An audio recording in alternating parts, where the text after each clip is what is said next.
a empezar a pintar esta pin-up utilizando solo el Flex Paint Set. Donc il va commencer par peindre la pin-up en utilisant simplement le set de peinture Andrea pour la couleur de peau. Estas pinturas son polivalentes y sirven de una manera muy especial para el aerógrafo, pero también se puede utilizar con pincel sin perder ninguna de sus cualidades. Les peintures sont polyvalentes et elles sont généralement utilisées pour l'aérographe, mais ça s'utilise aussi pour le pinceau. Bueno, pues entonces, para pintar con aerógrafo necesitamos este disolvente, la thinner, que es un disolvente específico para estas pinturas. Donc pour peindre avec l'aérographe, on va commencer avec de la thinner, c'est un dissolvant tout simplement. El problema que tiene, digamos, el problema para poder conseguir una mejor textura en la pintura, se aconseja utilizar este disolvente. No es que si no se pinta con este disolvente no funciona la pintura. C'est pas obligatoire d'utiliser le thinner, mais ce sera beaucoup mieux, la peinture sera beaucoup plus fluide et pour l'aérographe, ce sera un peu plus facile à peindre. Bueno, yo ya he colocado disolvente en la copa del aerógrafo, la proporción de 50% de Donc pintura. en général, il utilise 50% de peinture et 50% à thinner, le mélange pour l'aérographe. Cuando se pinta con aerógrafo y utilizamos un color, como en este caso es un solo color, podemos utilizarlo directamente sobre la copa del aerógrafo, la pintura. Si hacemos una mezcla de dos colores, podemos incluso mezclarlo con agua y no hay ningún problema. Si le mélange concerne simplement la couleur et thinner, il peut le faire directement dans la coupe en fait de l'aérographe. S'il y a plusieurs couleurs à mélanger, ce sera mieux de prendre une palette tout simplement pour faire le mélange.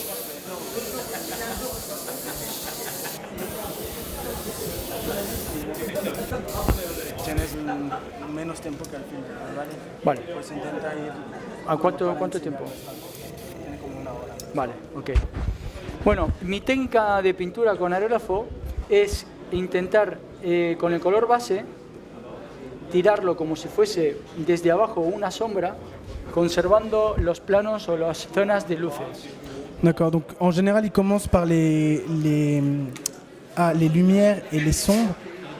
Et donc il va commencer en fait à projeter avec l'aérographe en commençant par en dessous de la pin-up pour laisser un plan propre on va dire au-dessus de la pin-up.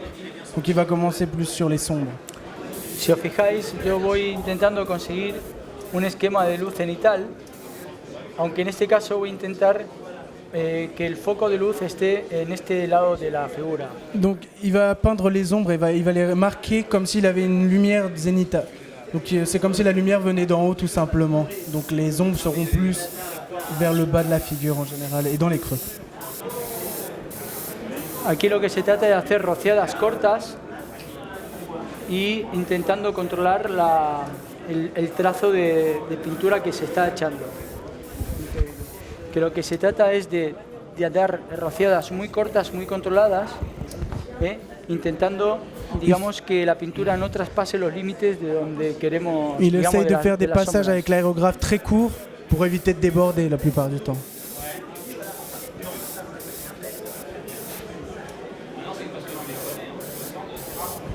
Si os fijáis, voy conservando el blanco donde van a ir puestas, se van a dejar luego donde se va a pintar posteriormente las luces. Donc vous pouvez remarquer qu'il laisse en fait, il va pas mettre de la peinture sur la sous-couche blanche qu'il utilisera en fait pour les lumières un peu plus tard. De esta Donc, manera, il va laisser quelques parties blanches. L'avantage de cette pin-up, c'est que les trois quarts sont peints avec un simple set de peinture en fait. Puisque comme elle est pratiquement entièrement dénudée. no, voy a cargar más pintura, que me he quedado sin pintura. Non, il va juste rajouter de la peinture pour l'aérographe. Realmente no se necesita una mezcla muy importante para pintar. Avec l'aérographe, ils peuvent contrôler plus ou moins en fait la quantité de la peinture et comme vous voyez, il n'a pas besoin de beaucoup de peinture pour l'aérographe. Ah. Moi, j'ai pas besoin de voir. Mira, una cosa, sí que se puede fijar que la pintura tiene un trazo muy limpio, fíjate el trazo que quede limpio, eso es que la mezcla está en su proporción precisa. Voilà, en général, après son mélange, il essaye toujours l'aérographe sur on va dire une feuille de brouillon pour voir si le mélange est bien fluide et homogène. De la aguja es 0,3.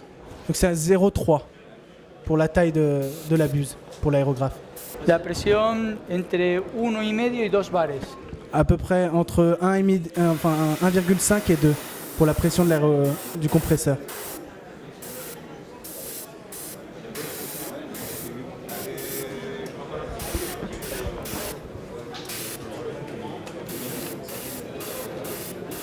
Con digamos que este primer paso de que lo que se podría denominar el color base, ya hemos, donc, le premier pas, c'est la couleur de base, donc les premières couches.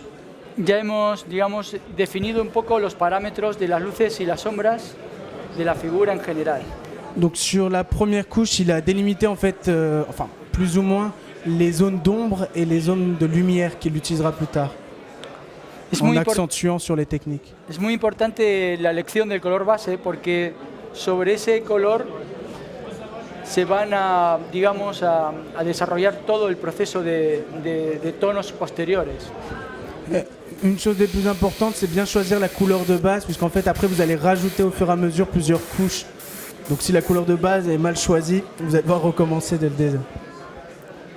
Bueno, ahora voy a cambiar el color, voy a buscar un tono de una luz, voy a dar. Donc maintenant il va changer de couleur et donner une couche avec des lumières. Donc évidemment pour les lumières, il a choisi une couleur plus claire du set de peinture.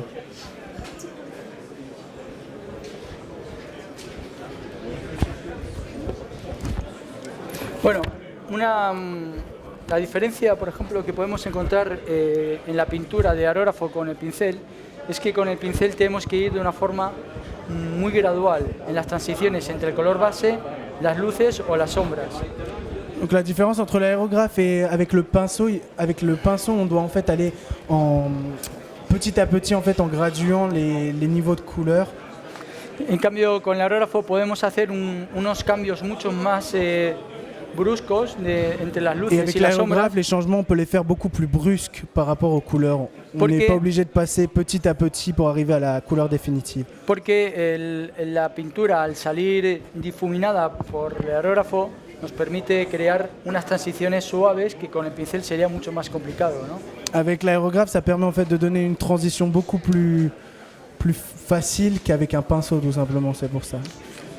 Donc il utilise toujours 50% thinner et 50% de peinture.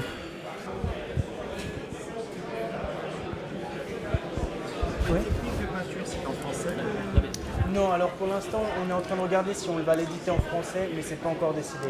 Pour l'instant, tous les livres ils sont en anglais. Bueno, vamos a ver. Yo ahora voy a empezar a dar las luces desde la parte de arriba. Donc, comme il l'a expliqué avant, pour les ombres, il a commencé par en dessous, et donc pour les lumières, il va commencer por au-dessus. Y entonces ahora se verá la razón del por qué he conservado el blanco de la imprimación para que... Maintenant, vous allez voir la raison pourquoi il a gardé le blanc de la sous-couche pour utiliser quand il va peindre en fait les lumières. Para conseguir una mayor luminosidad en el color. Por ejemplo, si Ça yo donnera pinto... beaucoup plus de lumière en fait à la couleur et à la peinture. Si yo pinto este color sobre el papel que está en blanco, queda de una manera mucho más luminosa que si peint intento... cette couleur sur un papier blanc, ça va donner une couleur beaucoup plus claire et plus lumineuse que s'il le peint sur une feuille noire. Que si intento pintar sobre el color, si hubiese pintado todo de una forma uniforme. Bueno. De hecho, que si lo pintas en un papel negro, claro, se va a ver mucho más oscuro que si lo haces con blanc.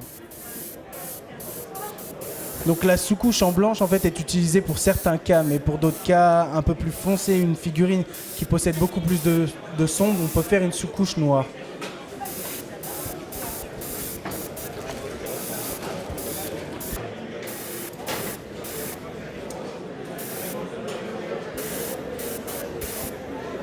Bueno, ahora ya por ejemplo vemos que se ha unificado mucho entre las transiciones que había más bruscas en el primer tono. Vous pouvez voir qu'il a bien uni en fait les deux transitions, enfin la transition entre les deux couleurs. Ahora se han quedado como mucho más, digamos, difuminadas las transiciones con este tono de luz, lo cual ahora voy a dar un último tono de luz y posteriormente una sombra para finalizar el proceso de aerógrafo, luego sería con pincel. D'accord. Donc avec l'aérographe, maintenant, il va rajouter, en fait, il va accentuer sur les lumières et ensuite il va accentuer aussi sur les ombres et il terminera au pinceau, tout simplement, en fait, les petits détails. Mais les 3/4 seront terminés, en fait, à l'aérographe.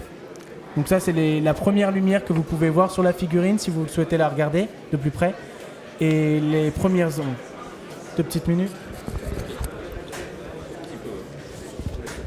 Qu'est-ce que c'est? Non, ce sera là que ça sonne. Non, c'est là. Estas últimas luces que voy a dar no va a ser en toda la figura, solamente en los puntos donde quiero que incida mucho más en la luz. Donc quand il va accentuer les lumières sur cette figurine, il va pas le mettre en fait sur toutes les parties où est-ce qu'il a mis la première couche de lumière. Il va simplement le mettre où les lumières sont censées être plus fortes sur la figurine avec une lumière zénith. En la parte aquí del hombro, en la parte de la cara. Pour un exemple, l'épaule, au niveau du front, comme la lumière lui. Que es el foco principal de luz donde mayor incide. Et il fera la même chose évidemment pour les ombres. Il va délimiter où les ombres seront beaucoup plus fortes et il va les accentuer ensuite.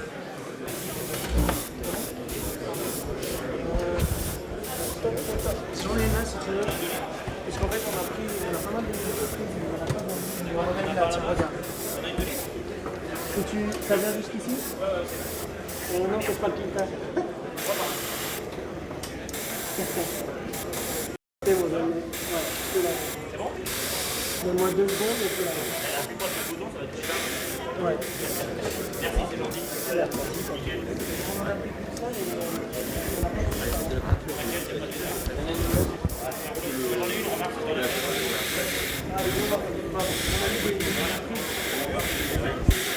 On en avait 2, 3e.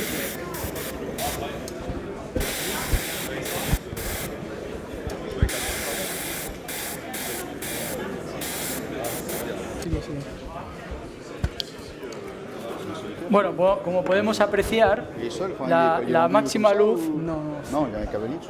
está ubicada en esta zona de aquí, ¿vale? Porque el foco de luz está así. Donc vous devez vous imaginer que la lumière en fait arrive d'ici. Donc comme il vous a montré tout à l'heure, au niveau des épaules, ce sera beaucoup plus accentué, au niveau du visage en haut. Sin embargo, évidemment, les ombres seront de l'autre côté, par en dessous. Sin embargo, en esta zona de aquí, lo que vamos ahora a potenciar mucho más son las sombras. Puedes verlo. ¿Qué has hecho? ¿Has accentuado como las luces ahora? Has terminado con las luces. Con las luces, ahora vamos a dar las sombras. Donc il a terminé avec les lumières et maintenant il va passer la deuxième couche en fait sur les ombres.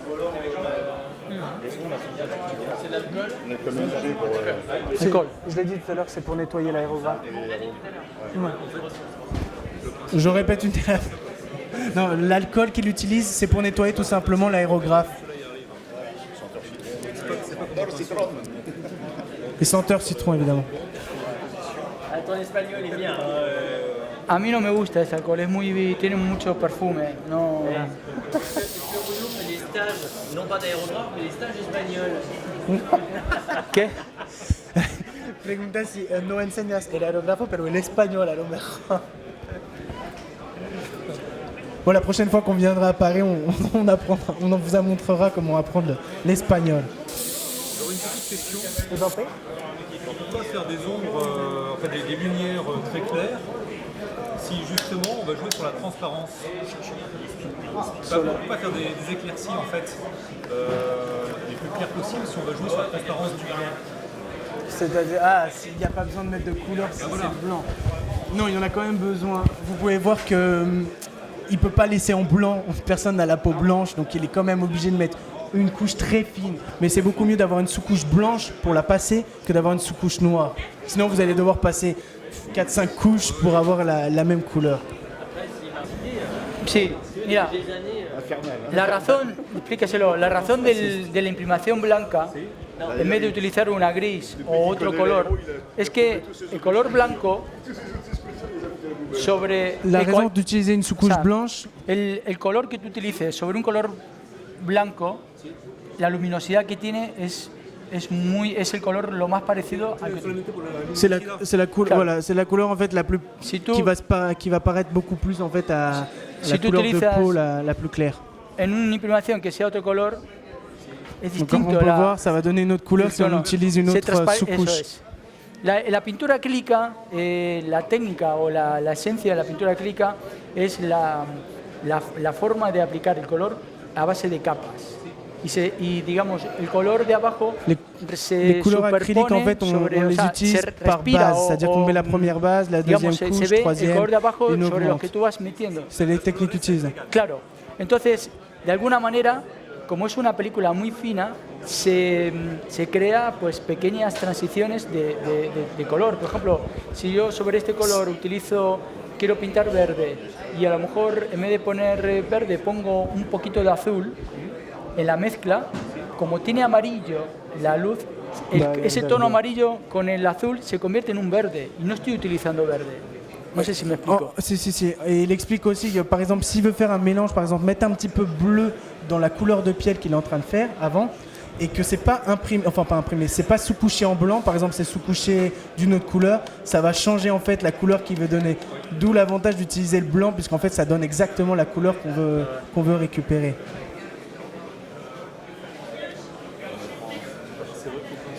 Par contre, si vous pouvez faire une dédicace sous la tâche, Si puedes poner tu autógrafo vous pouvez faire une dédicace sobre sous esto, la por tâche. favor. ¿Mi aerógrafo? ¿Qué? No, si puedes hacer firmar tu firma sobre la mancha, porque me haré. Ahora te lo pinto con aerógrafo. Il va te la faire avec l'aérographe.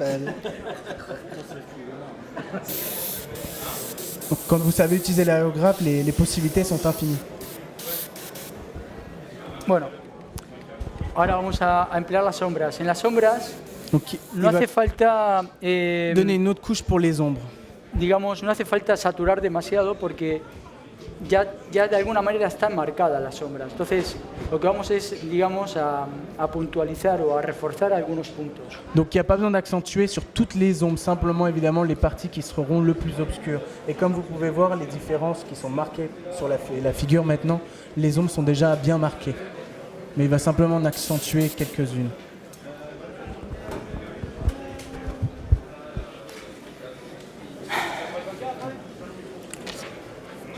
Voy a empezar por la parte que, digamos, donde la sombra sería más fuerte o más, donde incide Donc, il va más la parte commencer- de la sombra.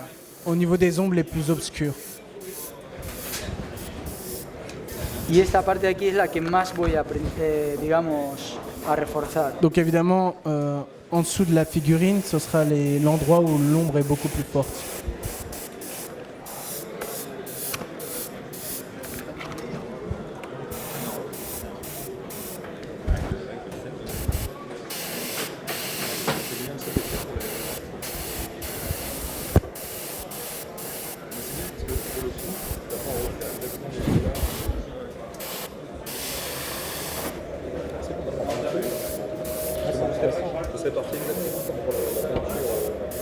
J'ai bien fait désormais. Merci, chef. Bon, c'est intéressant. Il est dans le micro qui l'harcèle. Il est où le micro Enlève le table, ça l'harcèle.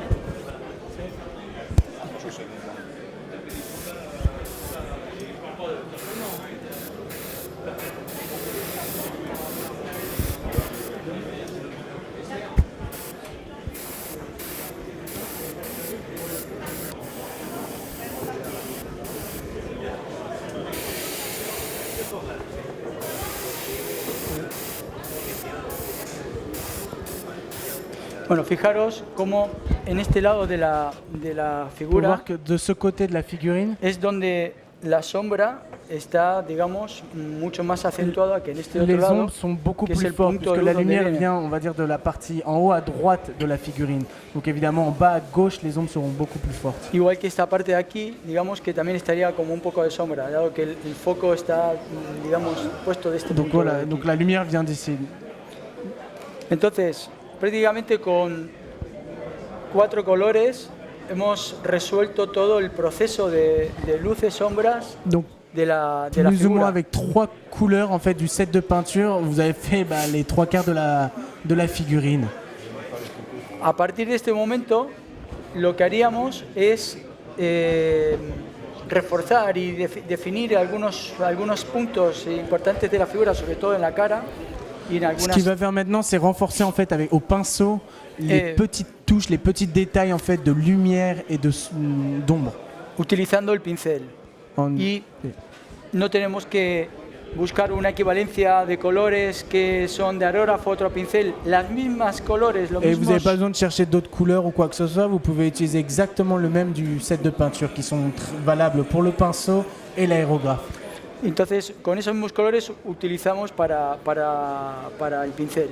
Lo único que, bueno, tenemos que encontrar la mezcla, digamos, que más se ajuste al color que ya está aplicado. Si utilizamos como color base este color, quizás... Donc après, il va falloir trouver évidemment le bon mélange, puisqu'au pinceau, comme on vous l'a expliqué un petit peu avant, c'est beaucoup plus difficile de faire les transitions et de faire le mélange.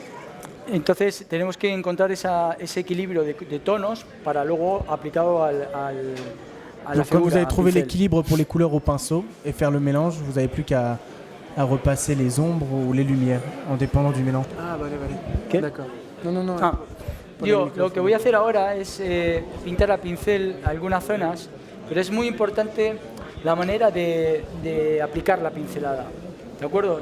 Yo voy a, por ejemplo, a dar transiciones Donc la façon d'utiliser le pinceau muy amplias est très important. Donc il utilise en fait une large partie du pinceau para que no se note digamos, la pincelada. pour éviter de voir en fait Pero si os fijáis, les traces de peinture. Donde pour les transitions termina el trazo, se acumula la pintura.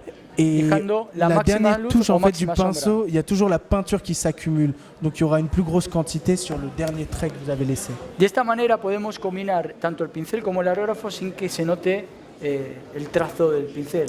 Comme ça, ¿De vous acuerdo? pouvez combiner l'aérographe et le pinceau avec cette petite technique pour pas qu'on voie les transitions.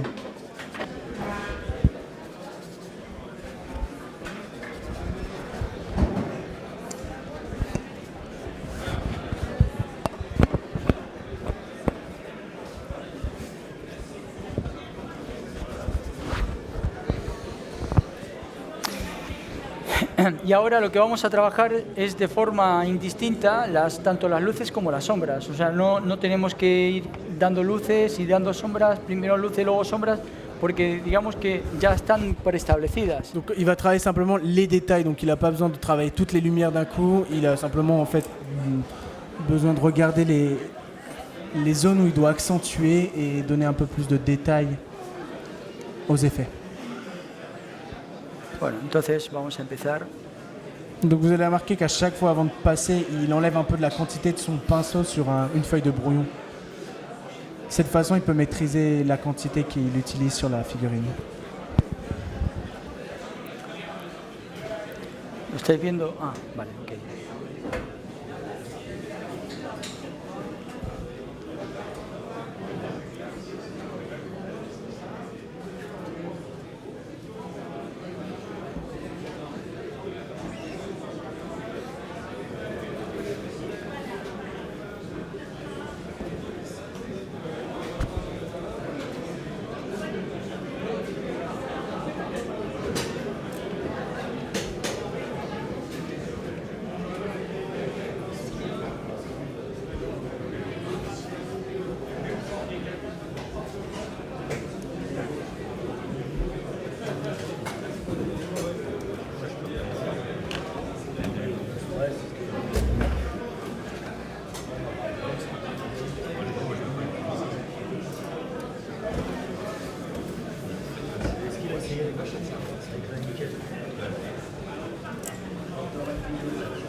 le pinceau aussi. Voilà. Mais bon, elle fait du nudisme, donc elle n'a pas de marque de solidarité. C'est plus simple. En plus, cette pin-up est à la plage. À la plage avec simplement une serviette sur le... Justement, est-ce que je peux avoir l'adresse de la plage? Quelle est la direction de la playa donde la chica está? ¿La tienes? Lo siento, es propiedad privada. Non, il la garde privée en fait, celle-là. Zut, on a fait Je suis un peu déçu parce que je pensais que c'était une vraie keynote qui venait, je pensais que c'était du body art, Les messages, c'est ce soir. Estaba pensando que tenía un modelo que venía y todo para pintarla. Sí, pero aquí no la puedo traer. Cuesta mucho dinero. Il en a une, mais il l'amène pas ici. La même chose, ça reste privé celle-là. Par contre, la pilote, c'est commandée, c'est sa mère qui viendra. Elle reste dans les studios, Andrea. c'est la modèle. Elle me garde mon bureau en ce moment d'ailleurs. Quel travail difficile. Et elle fait secrétaire quand elle coach pas lui. Non, d'accord. Quel métier pas lui?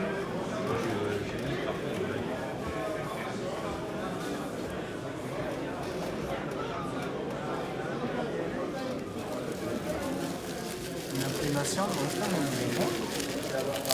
Bueno,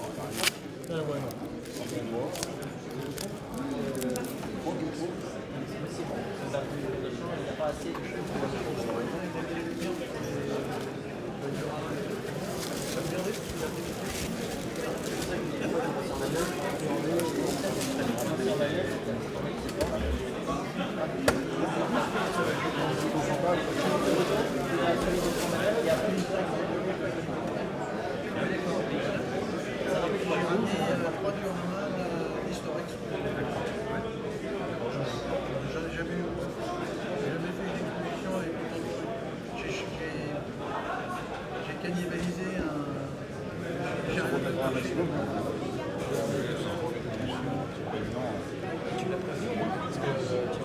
C'est comme ça, tu deviens vache. Bref, vous avez une belle pièce, je sais pas. Ah, bah, tu vois, 0,80, je suis. Comment on arrive on arrive à bosser chez Ouais. Après, je suis.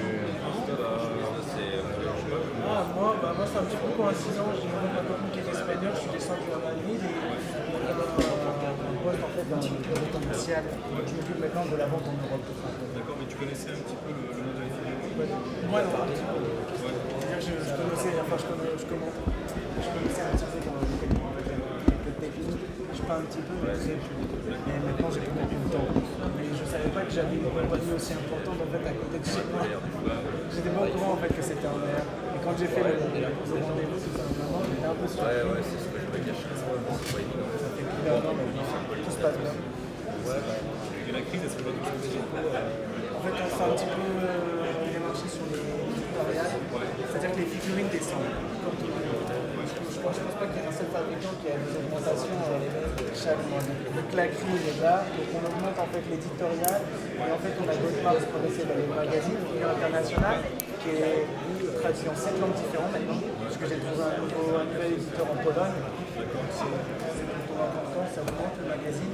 Ensuite on a une autre collection qui s'appelle Black Hawk. Vous connaissez? C'est une Toy Soldier qui s'est déjà peint et montré.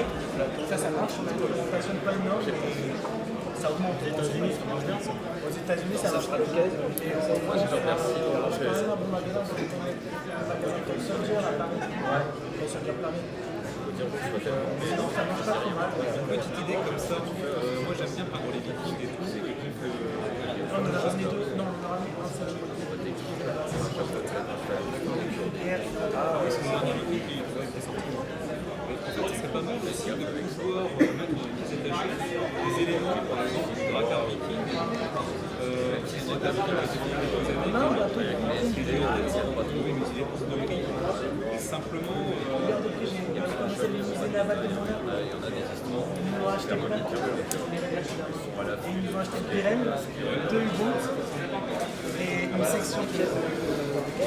Mais en fait, le problème, c'est que moi, je suis pas encore au musée naval de Monaco. Je travaille. Au moins, musée naval. Et par exemple, moi, ce que j'aimerais qu'il y avait une partie de la figure par exemple, des forgerons vikings. Alors là, je suis en train de refaire la foche, etc. Ça, c'est le remettre dans son contexte. Et en fait, c'est pas mal. C'est des petits éléments de bateau ou des choses comme ça. C'est vrai qu'on n'a pas ce type d'accessoires très Et les accessoires pour les vikings, c'est les épées, les épées. Même pour les pirates. Même pour les pirates. Oui, mais alors par contre, les vikings, c'est vrai qu'on n'a jamais sorti. Après, on a les pages c'est pas il a fait d'autres tutoriels qui étaient gratuits. Mais le problème, c'est qu'il n'a pas le temps de faire quoi que ce soit, parce que cette année, il a sorti 3 livres. Il faut les sortir. Il n'a pas le temps, il a pas les dragons, en général, il a 10 figurines par mois. Et par exemple, pour les vikings, les accessoires, j'ai cherché dans mon fond, je pouvais trouver des pierres vikings, très forts, des pierres vikings. Alors après, j'en ai fait moi-même qui est exposé là dans le bec que j'ai découvert. La gamme. Il y a plein de petits accessoires comme ça qui pourraient vraiment. Le problème, je vais vous dire, les petits accessoires, les grosses figurines sont plus faciles à amortiser d'un point de vue. Comme on est une compagnie, évidemment, on ne peut pas sortir une pièce et on va perdre de l'argent dessus. Donc, il y a une étude qui est faite, et je peux vous dire que j'ai fait une statistique dernièrement, les figurines où on a le plus de problèmes à amortir sont les accessoires. Donc, si je propose, je sais la réponse qu'ils vont me donner. À la limite, si c'est un accessoire qui va vraiment marcher comme une maison, ce genre de choses, le petit diorama qu'on a sorti, on les étudie, s'ils sont viables, en fait, on les propose sur nos réunions tout simplement commerciales, et si ça marche, on va faire. Pour l'instant, je fais un petit chiffre. Je vais t'envoyer pas de mail. C'est bien fait pour ça. Si vous avez des questions, si vous cherchez un magazine ou quoi que ce soit, c'est bon. Ça nous englobe un peu chiant. Voilà. En fait, ce qui m'a excité sur la figurine du forgeron viking, c'est de voir qu'elle était toute en peinte hors contexte. Donc le gars, il est en train de forger tranquillement son épée, mais simplement, ça ne se passe pas comme ça dans la vraie vie. Il a forcément besoin d'avoir une sorte de choc, un bordel. Donc il y aurait toute une scénette à faire autour de l'atelier. On pourrait très bien imaginer un charpentier naval en train de construire un bateau. Oui, c'est ça. Il y a des scènes comme ça qui sont super. Envoie-moi les intéressantes. idées. Ouais. Moi, de toute façon, toutes les idées qu'on m'envoie, on m'en envoie pas mal. Je les propose toujours, je fais une liste d'idées, donc j'ai les réunions commerciales avec ma direction, on les passe et on sélectionne ce qui est intéressant, tout simplement. Parce que, évidemment, on ne peut pas sortir quelque chose, on va perdre de l'argent. Tu vois, question ouverte. C'est pas fermé, non? Non, mais c'est ça. Non, c'est des questions qu'on se posait, tu vois, entre nous. Toutes les questions, vous les envoyez à nous, parce que ça me permet de répondre un peu plus en détail, même si vous avez quelque chose à demander à Rubén, comme je l'ai à... Bueno, esto sería un poquito los pasos que hemos dado de pincel, Donc que vous pouvez vamos voir un peu marcando plus un près si poquito vous... más las luces y las sombras. Voilà, vous avez les détails, donc évidemment... Por ejemplo, en la cara, que hemos conseguido Sur le visage aussi, il a fait les détails, il a utilisé. en las arrugas estas de esta zona de aquí, Et en gardant tout simplement les 3 mêmes couleurs qu'il utilise depuis le début. la parte de los pechos. Il también. manque simplement les yeux maintenant et on va dire les cheveux et rien d'autre pratiquement. ¿Puedes acercar a la luz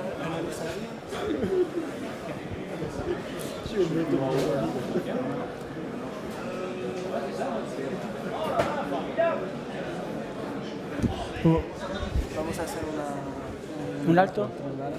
Vamos a parar ahora. On va s'arrêter maintenant un petit peu.